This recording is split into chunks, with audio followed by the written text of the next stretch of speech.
Dubai कितना आगे देख लो, साइबर ट्रक पुलिस का, वो भी अंदर रोबोट पुलिस वाले हैं, जो कि आप देखिए मोबाइल चला रहा है बंदा। Neuralink starts with a surgeon drilling a hole in your head about the size of a coin. Then a robotic arm carefully inserts the ultra-thin, flexible threads into your brain. These threads are finer than a strand of hair and are equipped with electrodes that directly interact with the cells in your brain. This implant is capable of interpreting your thoughts and applying them to real-life actions.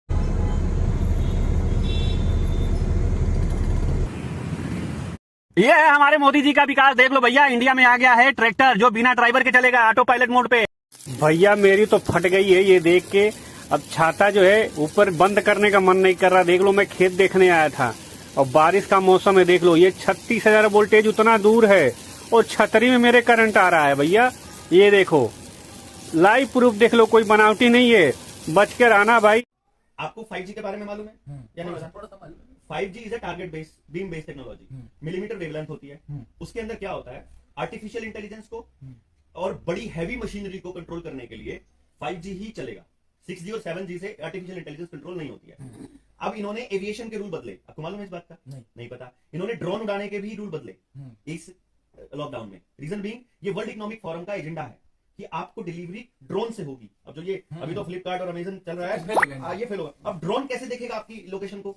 4G, 6G और 7G में आपकी exact location नहीं आएगी। अच्छा। लेकिन 5G अगर आपके बाहर इस पे लगा हुआ है तो यहाँ 6 लोगों 7 लोगों में से कौन सा देवेंद्र बलहारा है और कौन सा खुराना है वो पता चल जाए।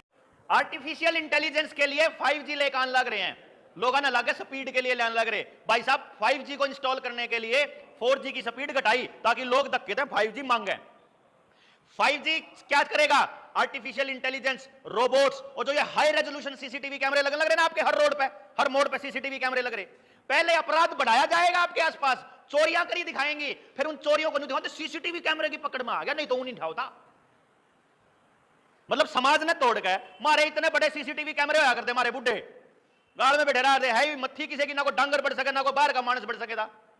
मैं तो बांट दिया एशिया में, ठीक है जी, बालक तो बढ़ गए एशिया में, तो गाम राम बचा नहीं, भाईचारा बचा नहीं, तो किसी ने किसी ठेका नहीं स्थिति कराओ, फिर सीसीटीवी कैमरा के भरोसे में लोगों ने लाके सीसीटीवी कैमरे मारे फायदे की चीज है। अब आपको इसका खेल बताते हैं। अभी आजकल सरकार ने एक नया एक्सपेरिमेंट किया हुआ है कि आपको गाड़ी का टोल टैक्स देने के लिए मतलब फास्टैग होना चाहिए। थोड़ा और एक्सपेरिमेंट कराया, फास्टैग की जरूरत को नहीं, आपका जो नंबर प्लेट है उसे तक काट लेंगे। अभी आजकल चालू किया हुआ है उन्होंने। मैं अभी आया था, जब मैं चंडीगढ़ से आ रहा था तो 2-3 टोलों पे ये सर्विस थी। मैंने जो फास्टैग ला रखा वो इनवैलिड है, वैलिड वाला भीतर रह गया। मेरे बेटे नंबर प्लेट तक काट ले, भाई नंबर प्लेट तक काट लिया। एक और चल रहा है, आपकी गाड़ी में जीपीएस है तो जीपीएस से ही आपका टोल कटने लग जाएगा। क्या आपको मालूम है ये क्यों चल रहा है? क्योंकि क्लाइमेट चेंज के नाम पे जो सस्टेनेबल डेवलपमेंट प्रोग्राम है वर्ल्ड इकोनॉमिक फोरम का, उसके अंतर्गत आपको अपने हर कदम के लिए पॉइंट मिलेंगे। जैसे आपने पेड़ लगाया तो आपके इतने पॉइंट मिल गए, आपने पेड़ काटा तो आपके इतने पॉइंट कट गए, आपने बार बिना मास्क के गए तो इतने पॉइंट कट गए, अगर लगा के गए तो फिर नहीं कटे, अगर आपने गाड़ी डीजल की चलाई तो ज्यादा कटे, अगर पेट्रोल की कटाई तो कम कटे, बिजली की चलाई तो और कम कटे। यानी इसको क्रेडिट। ये नेक्सस इतना बड़ा है, इससे ना राजनीति करके लड़ पाएंगे, इससे ना युद्ध में लड़ पाएंगे, ना हथियारों से लड़ पाएंगे, ना पैसे से लड़ पाएंगे, इससे लड़ पाएंगे कूटनीति से। और इस कूटनीति का एक ही रास्ता है कि ये लड़ाई हर घर से चलेगी। हर घर में इस बात की जागरूकता होनी चाहिए कि जिन लोगों का ये षड्यंत्र है उससे बचने का रास्ता केवल गांव के पास है। गांव बचा सकता है इस भारत को, शहर नहीं बचा पाएंगे।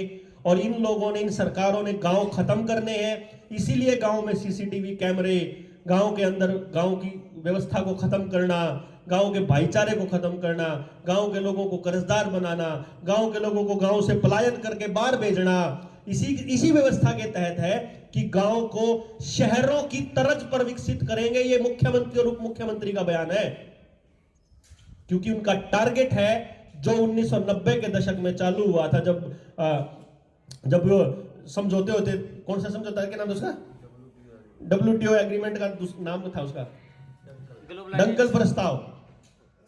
जो ग्लोबलाइजेशन की जो एजेंडा था वो क्या था कि देश को मैक्सिमम अर्बनाइजेशन की तरफ लेकर के जाना, शहरीकरण की तरफ, क्योंकि शहर बनेंगे असली डिजिटल जेल। जो ये स्मार्ट सिटी के नाम पे जो चल रहा है ना, ये है असली जेल।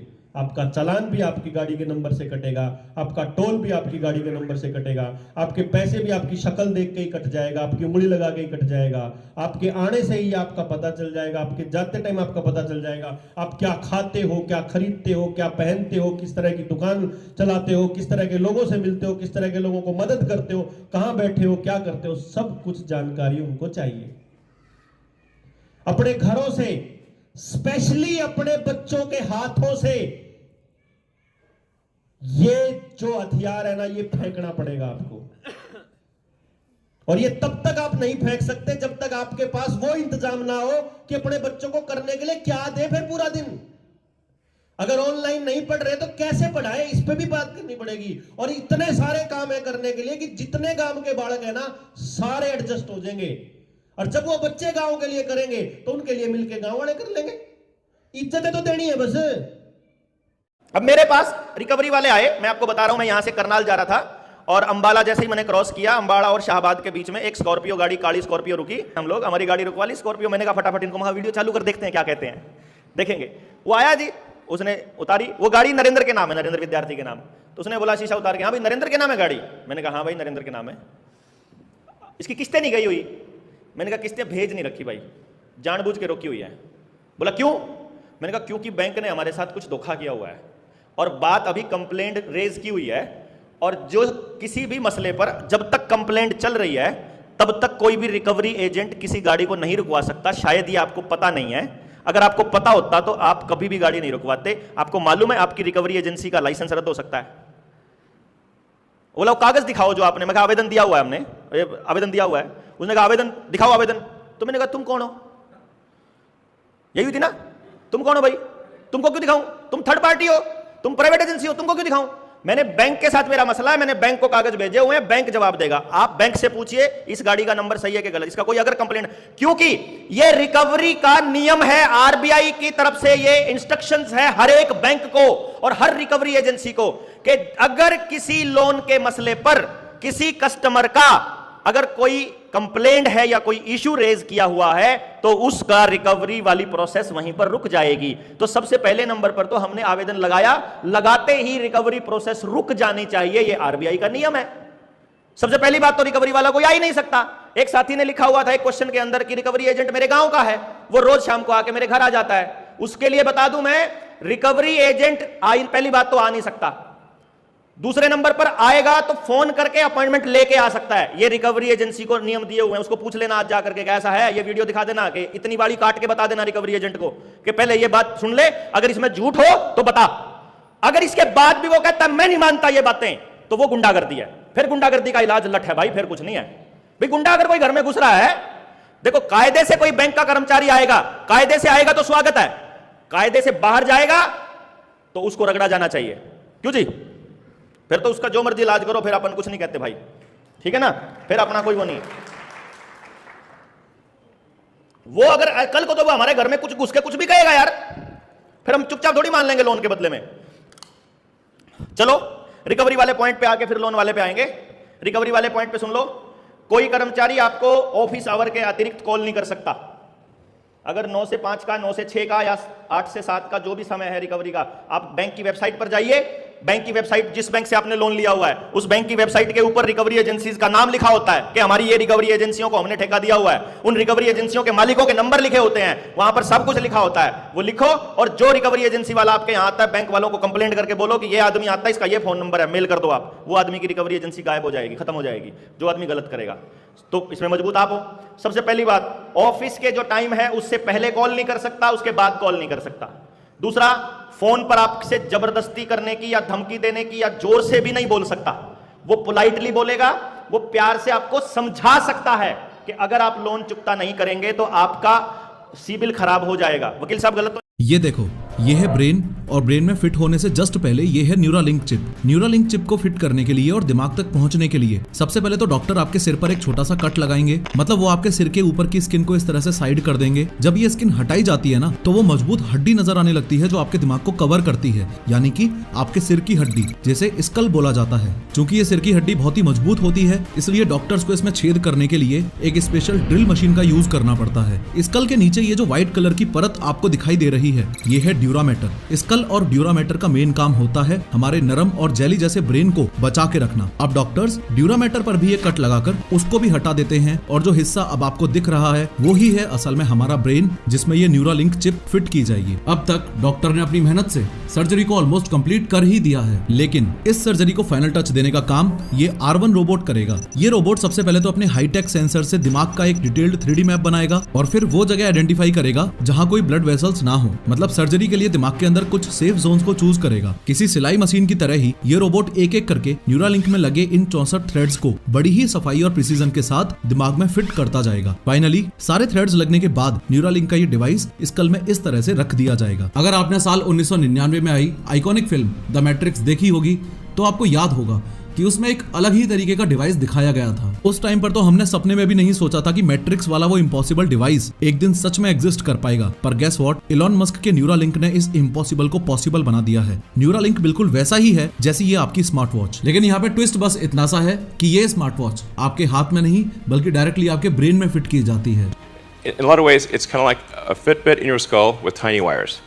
अगर आपको याद हो तो जनवरी 2024 में ही ये न्यूज काफी वायरल हुई थी कि दुनिया के पहले इंसान के ब्रेन में न्यूरालिंक इम्प्लांट किया गया है, लेकिन इम्प्लांट होने के बाद भी इस पेशेंट के बारे में कोई इन्फॉर्मेशन पब्लिक नहीं की जा रही थी, और इसी रीजन से सोशल मीडिया पर लोग ये बातें करने लग गए थे कि ये इम्प्लांट असल में हुआ भी है या नहीं, या फिर एलोन मस्क फिर से कोई पब्लिसिटी स्टंट कर रहा है। तभी अचानक आज से कुछ दिन पहले न्यूरालिंक ने एक्स प्लेटफॉर्म पर अपने ऑफिशियल हैंडल पर इस पहले पेशेंट का, यानी कि ये नोलन ऑरबॉक का चेस खेलते हुए का एक वीडियो डाला। ये वीडियो देखने के बाद हर कोई शॉक्ड था, क्योंकि नोलन की गर्दन से नीचे का पूरा शरीर काम ही नहीं कर सकता था। मतलब ये कि नोलन गर्दन से नीचे पैरालाइज्ड है, और भाई ये चेस गेम भी वो सिर्फ और सिर्फ अपनी सोच की ताकत से ही खेल रहा है। मतलब इमेजिन करो कि एक पैरालाइज्ड बंदा चेयर पर बैठे बैठे सिर्फ सोच कर ही एक चेस का गेम खेल पा रहा है। लेकिन रुको, ये तो बस एक शुरुआत है। आने वाले कुछ सालों में न्यूरालिंक लगवाने के बाद बात करने के लिए आपको मुंह से कुछ बोलने की या किसी डिवाइस का सहारा लेने की जरूरत ही नहीं पड़ेगी। बस अपने थॉट्स के जरिए ही हम एक दूसरे से बातचीत कर सकेंगे। इलॉन मस्क के हिसाब से तो न्यूरालिंक की बदौलत आप अपने दिमाग में किसी भी मेमोरी को स्टोर, अपलोड या फिर डाउनलोड तक भी कर पाओगे। यहाँ तक कि न्यूरालिंक की मदद से कोई भी इंसान अपनी मेमोरीज को एक कंप्यूटर या रोबोट में ट्रांसफर कर पाएगा, यानी कि एक तरह से डिजिटल इमोर्टलिटी अचीव की जा सकती है, यानी डिजिटली वो इंसान अमर हो जाएगा। अब ये चीज तो पास्ट में हम सब काफी टाइम से नोटिस करते हुए आ रहे हैं कि टेक्नोलॉजिकल एडवांसमेंट का जितना एडवांटेज होता है उससे ज्यादा उसका मिसयूज भी होता है। क्योंकि न्यूरालिंक भी एक इलेक्ट्रॉनिक डिवाइस है, तो क्रिमिनल्स इसे भी कंप्यूटर या फोन की तरह हैक तो कर ही सकते हैं ना। सोचो, अगर आपके दिमाग में फिट किए गए इस डिवाइस में कोई कंप्यूटर वायरस ही डाल दिया जाए तो।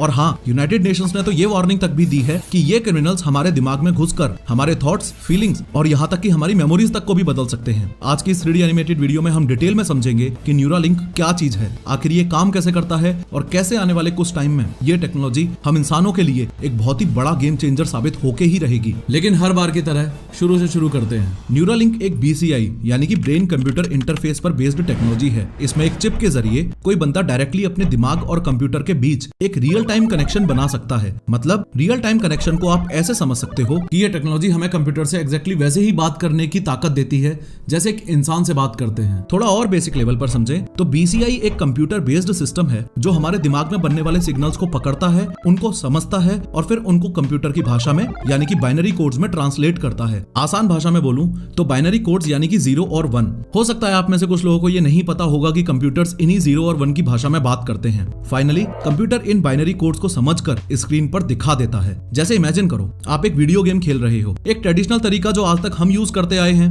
वो तो ये हो गया कि हम इस कंट्रोलर की मदद से इस गेम को खेलें, लेकिन दूसरा एडवांस तरीका हमारे पास ये है कि हम अपने हाथों का यूज करें ही ना, सिर्फ सोचें और उसके दम पर ही वीडियो गेम्स के सारे कंट्रोल्स अपने आप चलने लग जाएं। फॉर एग्जांपल वीडियो गेम का ये कैरेक्टर भागने लगे या जंप करने लगे, और वो भी सिर्फ आपके सोचने से। और अगर ये वीडियो आप ध्यान से देखोगे तो न्यूरालिंक का यूज करके ये बंदर भी अपने हाथों का यूज किए बिना ही डायरेक्टली अपने दिमाग से ही इस कंप्यूटर गेम को खेल रहा है। BCI से रिलेटेड भी आपको इस बात का खास ध्यान रखना है कि BCI भी 2 प्रकार का होता है, नॉन इन्वेजिव BCI और invasive BCI. Non invasive BCI में इस तरह की केबल्स से ब्रेन को कंप्यूटर से कनेक्ट कर दिया जाता है। इसका यूज बेसिकली मेडिकल फील्ड में ही होता है, जैसे किसी बीमारी को पकड़ने के लिए किसी ब्रेन को स्कैन करना। इसके अलावा इन्वेजिव बीसीआई में एक चिप को ब्रेन के अंदर ही इंसर्ट कर दिया जाता है और न्यूरालिंक भी कुछ और नहीं बल्कि एक इन्वेजिव बीसीआई का ही एग्जांपल है। इन्वेजिव बीसीआई का यूज मेडिकल फील्ड के साथ साथ ह्यूमन पावर को बढ़ाने के लिए भी किया जा सकता है, जैसे कि आपने थोड़ी देर पहले चेस वाले एग्जांपल में देखा था, यानी कि एक पैरालाइज्ड बंदे को नई जिंदगी देना। लेकिन इलॉन मस्क का असल सपना तो कुछ और ही है। उसके हिसाब से हम इस टेक्नोलॉजी का यूज करके अपनी इंसानी शक्तियों को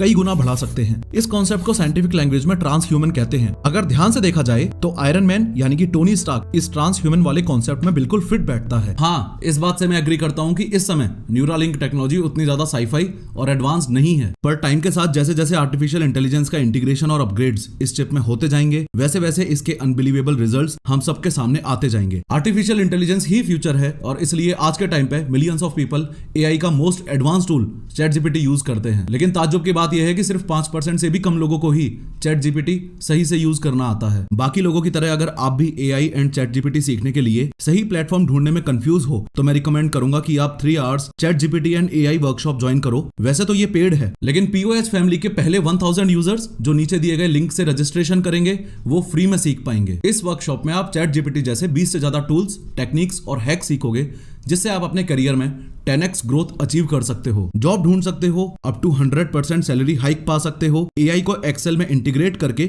डेटा एनालिसिस कर सकते हो और मिनटों में पीपीटीज बना सकते हो। तो चाहे आप कोई भी फील्ड में हो, टेक या नॉन टेक जैसे sales, marketing, HR, operation and even founder हो या फ्रीलांसर हो, उस केस में भी ये ग्रोथ स्कूल की वर्कशॉप आपको काफी हेल्प करेगी। इस वीडियो को बनाते वक्त मैंने और मेरी टीम ने भी ये वर्कशॉप अटेंड की और हमने कुछ ऐसे हैक्स सीखे जिससे हमारा रिसर्च और ओवरऑल प्रोडक्शन प्रोसेस काफी इजी हो गया। इस वर्कशॉप को 1 मिलियन से भी ज्यादा लोगों ने अटेंड किया है और अपने करियर और बिजनेस को तेजी से ग्रो किया है। तो आप भी एआई और चैट जीपीटी जैसी एडवांस टेक्नोलॉजीज को सीख के खुद को टॉप 1% की लिस्ट में ऐड कर सकते हो। जल्दी से इस वर्कशॉप के लिए रजिस्टर करो, सिर्फ पहले 1000 मेंबर्स के लिए ही फ्री है, लिंक डिस्क्रिप्शन में दे रखी है। खैर, न्यूरालिंक कैसे इंसानों की जिंदगी चेंज करेगा उस बात से पहले यह समझना भी काफी ज्यादा जरूरी है कि न्यूरालिंक एग्जैक्टली है क्या। एकदम बेसिक से समझो। न्यूरालिंक की न्यूज सबने ऊपर से सुनी थी, लोग उसको हल्के में भी ले रहे थे ये सोचकर कि अरे ये तो बस एक फिक्शनल कॉन्सेप्ट है। लेकिन फिर अचानक इसी साल 30 जनवरी को ये न्यूज लोगों के सामने आई। Elon Musk Neuralink implants brain chip in first human. इस न्यूज को देखने के बाद ये पहली बार ही था जब लोगों ने न्यूरालिंक के कॉन्सेप्ट को